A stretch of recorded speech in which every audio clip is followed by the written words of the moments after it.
The alien exploration ship slowed as it entered the dark orbit of the planet. Red warning lights flashed across the control room. Every screen showed the same message again and again. Danger. Class X Death World. The alien crew fell silent. This planet had many names in galactic records. The grave below. The world that kills. The place no one returns from. No intelligent species had ever survived long on its surface. Commander Traal stood at the center of the bridge, his 4 eyes fixed on the main screen. The planet below was huge, covered in thick storms and dark green landmasses. Lightning flashed across the clouds like open wounds in the sky. Confirm the data, Traal said in a tight voice. The science officer checked the readings with shaking hands. Gravity is high. Weather is unstable. Life signs detected. Aggressive life signs. This world exceeds safe limits. A low sound of fear passed to the crew.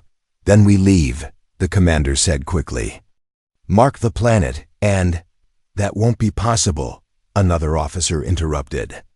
Navigation damage. We must land for repairs. The room exploded into panic. Land? On this world? We will die. No one lands on a Class X world. The commander clenched his claws. Calm yourselves. At the back of the bridge, one figure remained silent. The human. His name was Ethan.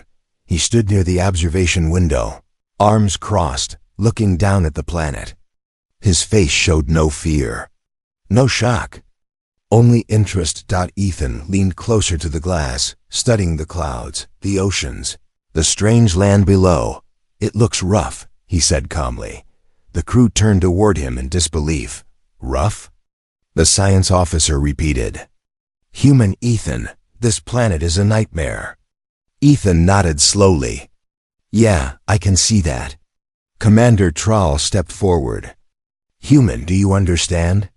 This world has ended entire expeditions. Nothing survives there. Ethan kept his eyes on the planet. Nothing you know about, he replied. The ship began to shake as it entered the outer atmosphere. Alarms screamed louder now. The hull groaned under the pressure. Descent unavoidable. The pilot shouted. The crew strapped themselves into their seats, breathing fast. Some whispering final words to their ancestors. Ethan sat down calmly and fastened. His harness. The ship broke through the clouds. The view outside was terrifying. Mountains taller than anything recorded. Forests so thick they looked alive. Storms rolled across the land like moving walls. The sky burned orange and purple from constant lightning. The ship slammed into turbulence. Several crew members cried out. We will not survive this landing, someone said. Ground rushed closer. Then impact. The ship crashed through trees and rock before finally sliding to a stop. The silence afterward felt unreal. Smoke filled the air. Systems flickered. One by one, the crew checked themselves. Somehow, they were alive. Commander Traal looked around in disbelief. Status report. Engines damaged. Communications offline. Life support holding. For now. The commander's voice lowered. We are stranded. Fear returned, stronger than before. Outside, the planet made its presence known. A deep roar echoed through the jungle. Something massive moved in the distance. The ground trembled under slow, heavy steps. The crew froze. Scanners activated automatically. The science officer looked at the screen and went pale. That life form. It is larger than our ship. The roar came again, closer this time. Everyone stay inside, the commander ordered. No one opens the hatch. Then, a strange sound broke the tension. A soft click. The crew turned. Ethan was standing near the exit. What are you doing? Traal demanded. Ethan checked a small pack, making sure it was secure. Just taking a look. You will be killed. An officer shouted. Ethan paused and looked back at them. His face was calm. Almost relaxed. Well, he said, we have to start somewhere. He turned toward the commander. "So," Ethan asked, as if they had landed on a normal world, "where should we set up camp?" The bridge fell into complete silence. Outside, the jungle moved, and the planet waited. The ship remained silent after the humans questioned. No one answered him. Outside, the planet made low, deep sounds like it was breathing. Tall trees moved slowly, even though there was no wind. Something unseen watched the ship from the shadows. Commander Trawl finally spoke. His voice was sharp. "No one leaves the ship." Ethan nodded. "That makes sense." Still, he did not move away from the hatch. The science officer checked the scanners again. His hands shook. Multiple life forms nearby. "They are circling us." Fear spread across the bridge. Alien crew members pulled their limbs close, trying to look smaller. Ethan looked at the scanner screen. "They're curious," he said. The officer stared at him. "Curious?" "They are predators." "On my world," Ethan replied, "curiosity often comes before danger." Commander Trawl did not understand that answer, but he did not like it. Another deep sound rolled through the jungle. The ship vibrated slightly. "We cannot stay here," the pilot said. "The hull is damaged. If another storm hits, we will be crushed." Trawl made a decision. "We must assess the surface, but only with full protection." Heavy survival suits were prepared. The suits were thick, slow, and uncomfortable, but they were made to survive extreme worlds. Ethan watched as the crew struggled into their suits. "You should wear one too," the commander said. Ethan shook his head. "I'll be fine." The commander's eyes widened. "Human, that is not a suggestion." Ethan smiled slightly. "On Earth, we don't always get suggestions either."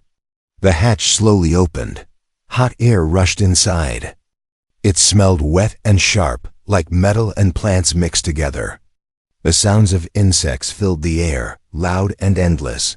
2 alien soldiers stepped out first. Their weapons were raised, scanning every movement. The ground was dark and soft. It sank under their weight. Ethan followed them out. Without a suit, the alien crew watched in horror as he breathed the air freely. "He will die in seconds," someone whispered, but he didn't. Single quotes to. Ethan took a deep breath and looked around. "Air's heavy," he said, "but breathable." The soldiers froze. Scanners showed no poison. No instant danger. The science officer checked again and again. This should not be possible." Ethan crouched and touched the ground. He rubbed the soil between his fingers. Good grip. Muddy but solid underneath. A loud crack came from the trees. All weapons turned toward the sound. A long shape moved through the forest, breaking branches with ease. Eyes reflected the weak light from the ship. The soldiers stepped back. Ethan stood up slowly. He did not run. He did not raise his voice. "Easy," he said quietly. The creature stopped moving. It sniffed the air. The moment stretched out. Then, slowly, it backed away into the trees. The jungle went quiet again. The alien soldiers stared at Ethan. "It left," one of them said. "Why did it leave?" Ethan shrugged. "It was checking us. We didn't look like prey." Commander Trawl stepped out of the ship for the first time. His legs shook under the planet's gravity. "This world should have killed you," he said. Ethan looked up at the sky. Dark clouds moved fast above them. "Earth tried harder," he replied. The commander did not know what Earth was like, but he was starting to fear it. Suddenly rain began to fall. Heavy drops hit the ground like stones. The wind picked up fast.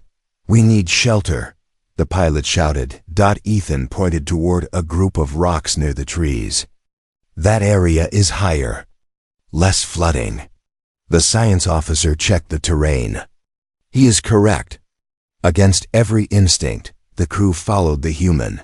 They moved away from the ship, deeper into the alien world they feared. As they reached the rocks, thunder exploded overhead. The storm was coming fast. Commander Trawl looked at Ethan. You walk this world as if it belongs to you, he said. Ethan shook his head. No, I walk like I respect it. The commander looked back at the jungle for the first time. He wondered if the planet was not the real danger. Maybe the real danger was the human. The rain slowed, but the jungle did not relax. Water dripped from massive leaves. The air felt heavy, pressing down on every breath. Strange sounds came from all directions: clicks, low growls, distant calls that did not sound natural. The alien crew stayed close together near the rocks. Their weapons were raised, fingers tight on the triggers. Ethan stood a few steps ahead of them. Commander Trawl watched the human carefully. You should not stand alone, he said. Ethan looked back. If something attacks, it will target the group first. That answer did not bring comfort. The science officer suddenly looked up from his scanner. His voice shook. Movement detected. Large, very large. The ground vibrate. Slow. Heavy. Intentional. Every alien soldier froze. The jungle parted as something massive stepped forward. It was taller than the rocks. Its body was covered in thick dark skin, scarred from old battles. 6 powerful legs pressed into the ground. Its head was wide, filled with sharp teeth. Yellow eyes locked onto the group. The scanner screamed warnings. Predator classification. Apex, the officer whispered. This is the dominant hunter of this region. One soldier panicked and raised his weapon. Do not fire. Trawl shouted. Too late. Bright energy shot struck the creature's shoulder. The predator roared. The sound hit like a physical force. Birds exploded out of the trees. The creature slammed its legs into the ground and charged. Run! Someone screamed. The soldiers fired again and again. The shots burned marks into the creature's skin, but it did not slow. Ethan moved. He stepped forward, placing himself between the predator and the crew. Human, move! Trawl shouted. Ethan did not. He grabbed a metal rod from the ground and struck it against a rock. The sharp noise echoed through the jungle. The predator slowed. Ethan raised his arms wide, making himself look larger. He stood firm, feet planted. Hey! He shouted. The alien stared in horror. The creature stopped only a few meters away. Its breath was hot and wet. Its eyes focused on Ethan alone. The world seemed to hold its breath. Ethan did not attack. He did not retreat. He stared back. Slowly, he picked up a burning flare from the ground and tossed it near the creature's feet. Sparks flew. Smoke rose. The predator stepped back. It growled. Low and angry, but uncertain. Ethan took one step forward. The creature hesitated. Then, with a final roar, it turned and vanished into the jungle, crashing through trees as it fled. Silence followed. Only rain and breathing remained. The alien crew stood frozen. That was impossible, the science officer said. That creature has no fear response recorded. Ethan lowered his arms. His hands were shaking now, but he smiled slightly. It has fear, he said. It just chooses carefully. Commander Trawl approached him slowly. You faced it without armor, without weapons. Why are you still alive? Ethan looked at the jungle. Predators test strength, not size, not weapons, intent. The commander did not like that answer, but he could not deny the result. Suddenly, the scanner beeped again. The science officer's face went pale. That was not alone. The display filled with signals, multiple shapes, bigger than the first. They are coming, a soldier whispered. Ethan frowned. No, he said.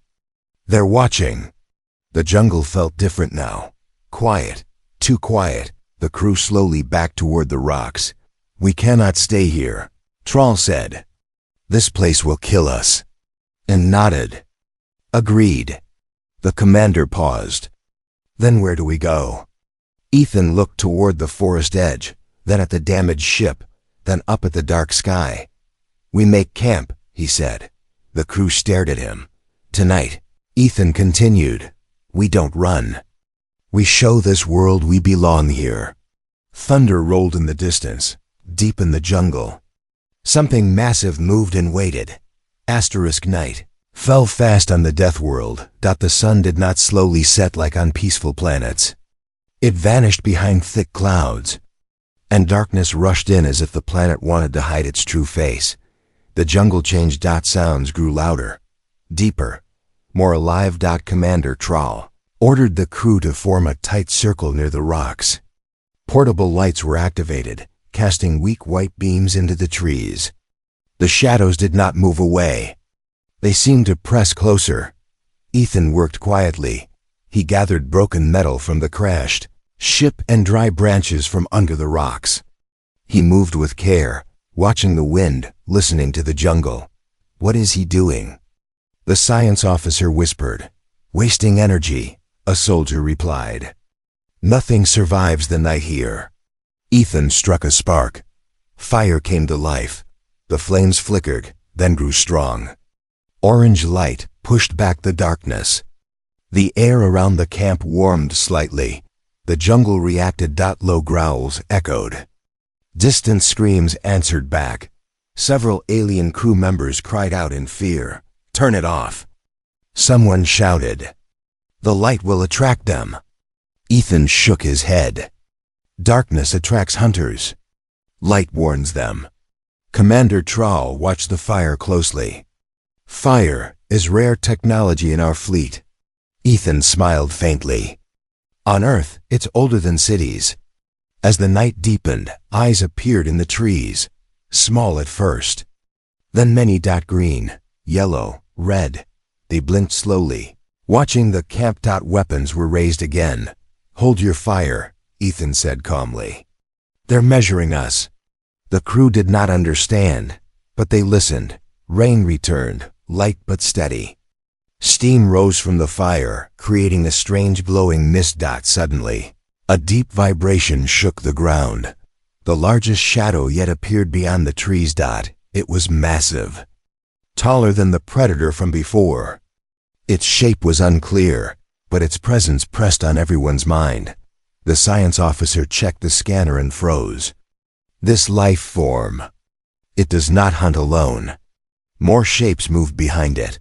The crew began to panic. "We must flee. We will die here. This world is cursed." Ethan stood up slowly. He added more fuel to the fire, making it burn brighter.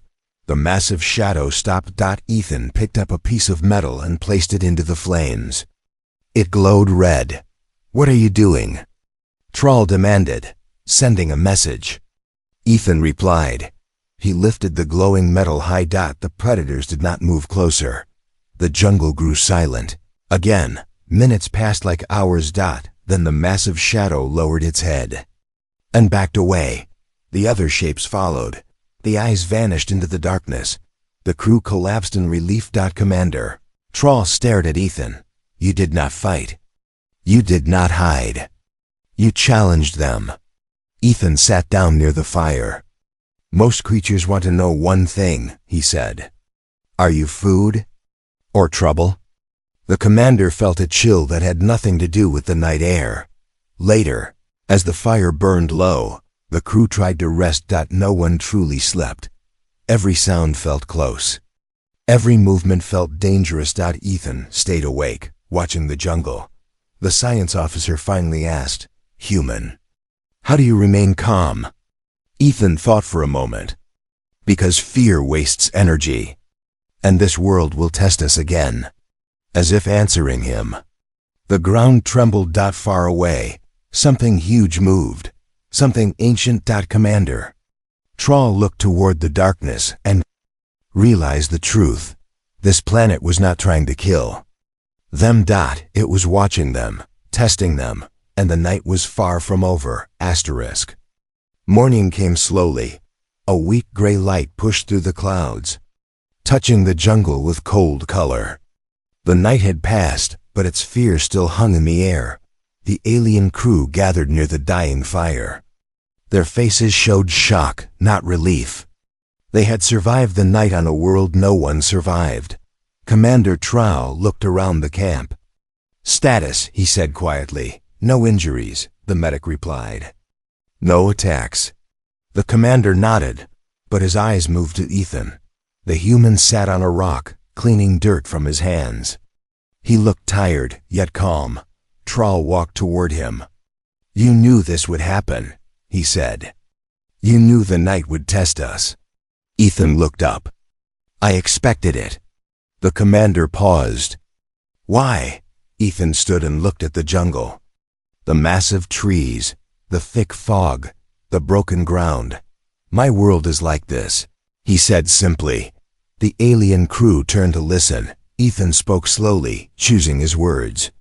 "Earth has storms that destroy cities, oceans that swallow ships, animals that hunt for sport, and people who fight each other." The science officer's eyes widened. "Your species survived this?" And nodded. "We didn't survive.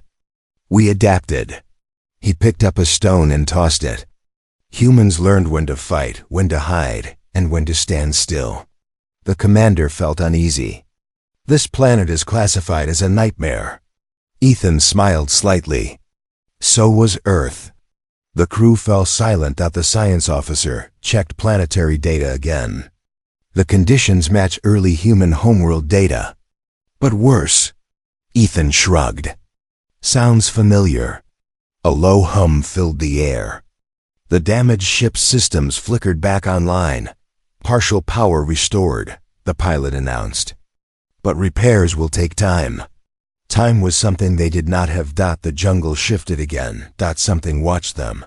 Ethan noticed it first. He raised a hand, signaling silence. From the trees, a smaller predator stepped out. It stopped far from the camp.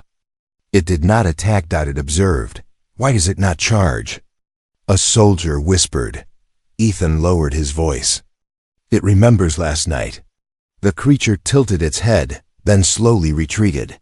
The science officer stared. "The planet is learning." Ethan nodded. "So are we."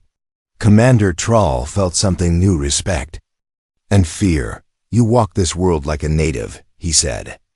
"As if you belong." Ethan looked at the sky. "Belonging comes from understanding risk." The commander turned to the crew. "We misjudged humanity."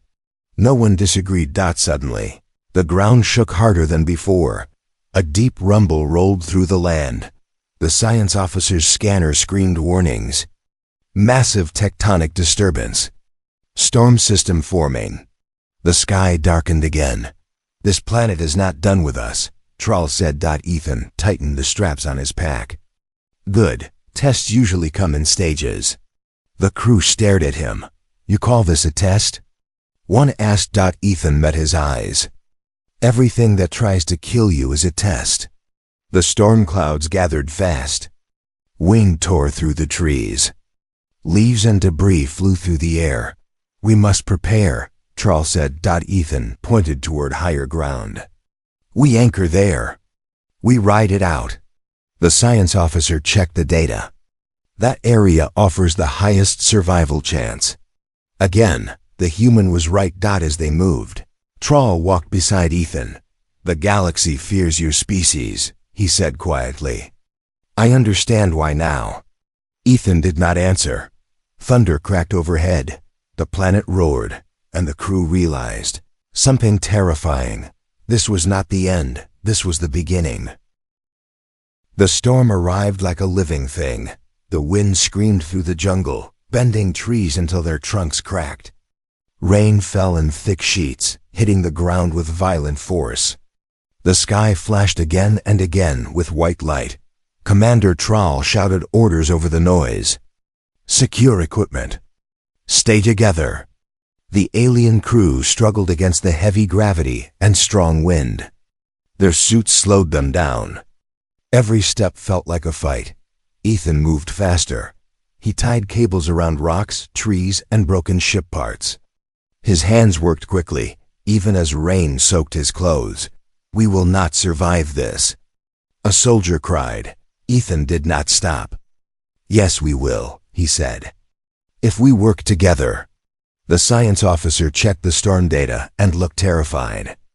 This storm exceeds recorded limits. Survival probability is below 10%. Ethan glanced at the sky. That's better than zero. A massive wave of wind slammed into the group. 2 crew members lost their footing. Ethan grabbed them, pulling them back toward the rocks. Commander Trawl watched this with growing disbelief. The human was fighting the storm itself and winning. Lightning struck nearby. The ground shook. The planet is attacking us. Someone shouted. Ethan shook his head. No, it's testing us. They reached the higher ground. Ethan directed the crew to form a low shelter using metal panels and rocks. The aliens followed his commands without question now. The storm grew worse. Rain flooded the lower ground. Trees were torn from the earth. Distant roars echoed through the wind creatures, calling out or fleeing. The shelter held. The crew pressed close together. Fear filled their eyes. Commander Trawl looked at Ethan. Your species has faced this before. Ethan nodded. Floods, hurricanes, earthquakes, worse. The commander tried to imagine such a world. He failed. Hours passed. The storm showed no mercy. Then, suddenly, the ground beneath them cracked. A deep sound tore through the earth. The science officer screamed. Tectonic shift. The ground is breaking apart. The rocks began to slide. Ethan reacted instantly. Move, now! He led the crew across unstable ground, choosing each step with care. The earth split behind them, opening into darkness. One wrong step meant death. They reached a solid ledge just as the ground collapsed. The storm finally began to weaken. The wind slowed. The rain softened. Silence slowly returned. The crew looked around in disbelief. They were alive. Commander Trawl lowered himself to the ground. His voice was quiet. We should be dead. Ethan breathed heavily, hands on his knees. Not today. The science officer stared at his scanner. Storm has passed. Environmental threat reduced. The commander stood and faced the human. You led us through the impossible. Ethan looked back at the broken land. Impossible just means you haven't learned how yet. As if answering him. A message crackled through the damaged. Communicator. This is Galactic Command. Evacuate. Immediately. Planet classified forbiddens. The signal cut out. The crew froze. Commander Trawl looked at Ethan. Command orders evacuation. Ethan looked at the land around them. The jungle. The rocks. The sky. This world isn't evil, he said quietly. It's honest. The commander felt a strange conflict. Fear. And respect. The planet had failed to break them, and that frightened him. More than the storm. The world was quiet after the storm. Clouds slowly broke apart, revealing a pale sky. Steam rose from the jungle floor. Broken trees and deep cracks marked the land like scars from battle. The broken alien crew stood in silence. They had survived. Commander Trawl listened to the damaged communicator. Repeat its last message in broken pieces. Forbiddens. World evacuate immediately. He turned to Ethan. The order is clear, Trawl said. We must leave. This planet is not meant for life. Ethan looked around. The jungle moved again, calm now. Birds returned to the sky. Smaller creatures appeared from hiding. It is meant for life, Ethan replied. Just not weak life. The science officer approached. His voice was uncertain. Human Ethan. This planet meets every definition of a death world. Ethan nodded. So does Earth. That word again. Earth. The commander had heard enough to fear it. The pilot spoke from the ship. Engines can fly, but barely. We have one chance. The crew prepared to leave. Equipment was gathered. Systems powered up. Ethan did not move. Commander Trawl noticed. You are not coming? Ethan smiled slightly. I am. I just want to look one last time. He walked to the edge of the clearing. The jungle parted as if watching him. This world tried to kill us, the commander said, standing beside him. Ethan shook his head. No, it tried to see who we were. The science officer joined them. What did it learn? Ethan answered softly. That humans don't break easy. A deep sound echoed far away. Not a roar. Not a threat. It sounded like acknowledgement. The jungle shifted, then grew still. The commander felt a chill. The planet knows you. Ethan turned back toward the ship. Then it knows we respect it. The crew boarded. The ship rose slowly, struggling against gravity. As they lifted, Commander Trawl looked down at the world that should have killed them all. He activated the ship's recorder. Mission report. He began. Classification update required. The science officer hesitated. What should we mark it as? Trawl paused. Then he said, human compatible. The officer stared. That will shock the galaxy. Trawl nodded. It should. The ship broke through the clouds and escaped orbit. Silence filled the bridge. No one spoke. Finally, the commander turned to Ethan. The galaxy fears your kind, he said. After today, I understand why. Ethan leaned back in his seat. Fear is normal. What is not normal, Trawl continued, is asking where to set up camp on a nightmare world. Ethan laughed quietly. Someone has to. The science officer reviewed the data one last time. This planet will be avoided forever. Ethan shook his head. No, one day humans will return. Trawl believed him, because if this world was a test, humans had passed. The ship jumped into hyperspace. Behind them, the death world remained, waiting.